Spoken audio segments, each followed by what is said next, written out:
देखिए, एक बात तो ये बिल्कुल साबित हो चुका है कि राहुल गांधी को बोलने से रोका गया है। राहुल गांधी अभी कंक्लूड नहीं कर पाया। कितना बढ़िया स्पीच दे रहे थे। समझो प्राइड ऑफ द नेशन है या प्राइड ऑफ द ऑपोजिशन है आज राहुल गांधी। सौभाग्य है कि इतना बढ़िया, इतना दबंग, इतना जोरदार, इतना शानदार, इतना दमदार नेता मिला है विपक्ष को, leader of the opposition Rahul Gandhi. अब वो अपनी बात जब रख रहे थे, पूरा विपक्ष क्या, लोकसभा क्या, पूरा देश उनकी ओर देख रहा था और आपने उनके आधे रास्ते रोक दिया। ऐसे तो बहुत बार हमने देखे हैं, चर्चा में बहुत शोर शराबा होता है। क्या किसी को आप आधे रास्ते रोकते हैं? माननीय प्रधानमंत्री जी अगर बोल रहे होते या माननीय गृह मंत्री जी बोल रहे होते तो उनको आधे वक्तव्य के साथ आप उनको रोक देते? किसी की जरूरत थी, किसी की हिम्मत थी? इससे लोगों को लगता है कि कहीं ना कहीं कुछ मिली भगत है ऊपर बैठे लोगों की और हमारे रूलिंग पार्टी के फ्रेंड्स की। नहीं होना चाहिए ऐसे। हम हमेशा कहते हैं कि ईमानदारी का होना और ईमानदारी का होता हुआ दिखना दोनों बराबर का महत्व रखता है। अब कल अगर राहुल गांधी कह रहे थे, अगर आपको बात उनकी नहीं जच रही थी, हालांकि हम सबों को जची, वो जेन जी की बातें उठा रहे थे, यंगर जनरेशन की बातें उठा रहे थे, हमारे स्टूडेंट्स के को जो प्रताड़ना हुई है, उनके ऊपर जो जोर जुल्म हुआ है, जिस तरह से उनकी पिटाई की है, सर फाड़ दिए गए, लहूलुहान किया गया है, हमारे बहनों के, हमारे बच्चियों के कपड़े जिस तरह से वस्त्र को फाड़ा गया है, तकलीफ पहुंचाई गई है, हम लोगों को महिलाओं की इज्जत के साथ खिलवाड़ करने की कोशिश हुई है।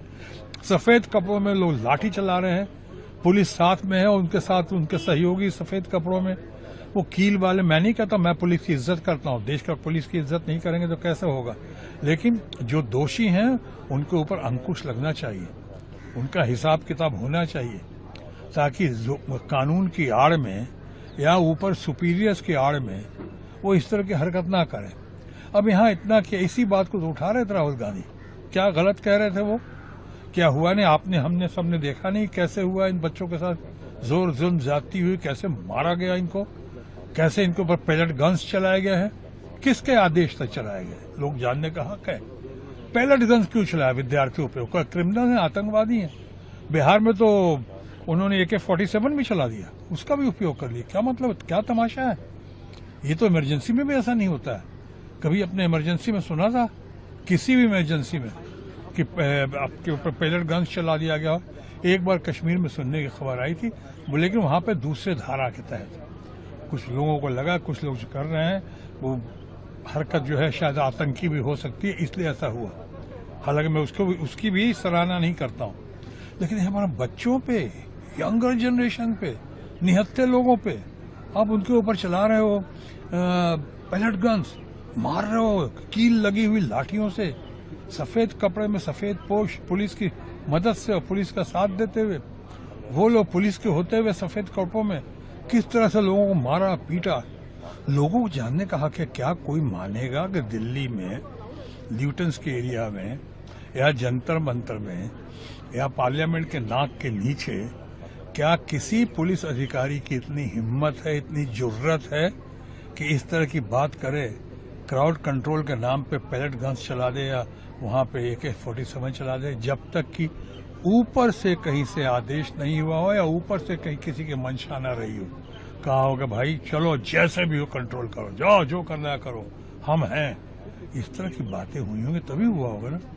मैं नहीं समझता हूँ कोई देश में ऐसा पुलिस अधिकारी होगा जो अपने मन से या कोई SDM या DM अपने मन से बगैर ऊपर से आदेश लिए हुए गृह मंत्रालय से ऐसी कोई हरकत करेगा, नहीं करेगा। तो अगर वो कह रहे थे, आप कहते कि चलो उनका हाथ नहीं है और गृह मंत्री का हाथ नहीं है, जवाब दे देते, या नहीं भी जवाब देते, पहले इनको सुन लेते।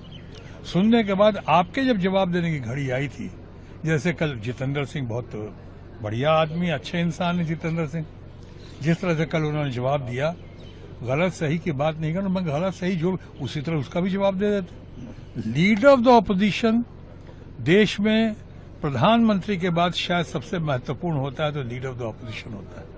प्रधानमंत्री तो 30, 32, 34, 35% वोट का साथ होता है उनको। लीडर ऑफ ऑपोजिशन अगर देखा जाए तो करीब 70-75 लोगों का प्रतिशत लोगों का साथ होता है, उनके मतों का, अलग अलग पार्टी के तमाम लोग मिला जाए तो ये उसके साथ कैबिनेट रैंक है उस आदमी का, उसको आप इस तरह से हुटिंग कर रहे हैं, जलील कर रहे हैं, क्या क्या नहीं बोल रहे हैं वहां पे। और सबसे बड़ी या सबसे बुरी बात ये कि आप बीच में ही उनका काट देते हैं, उनको कंक्लूड भी नहीं करने देते हैं। ये भी कहा होता किसी ने, कहा अच्छा आप कंक्लूड कर लीजिए, कंक्लूड भी नहीं करने देते हैं। जब उठते हैं तो कोई दूसरे खड़े होकर बोलने लगते हैं, जैसे बहुत सारे स्टूडियो में होता है, जब कोई विपक्ष का आदमी बढ़िया सा कभी भाटी जी बोलते हैं तो एंकर आके अपनी आवाज ऊंची करके उनको दबाने की कोशिश करता है उसी समय।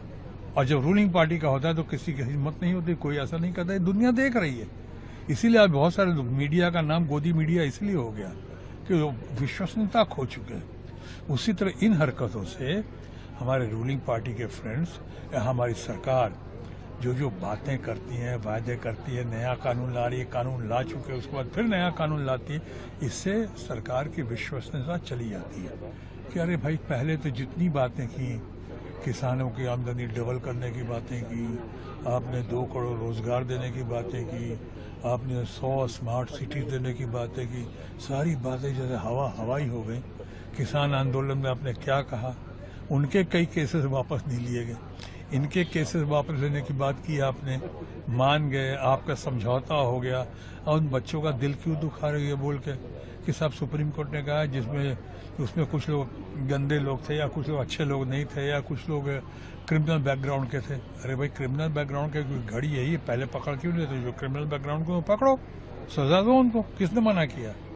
लेकिन आप जो आंदोलन से जुड़े हुए उन्हीं को पकड़ोगे उसी समय, आगे पीछे कोई समय नहीं है आपके पास।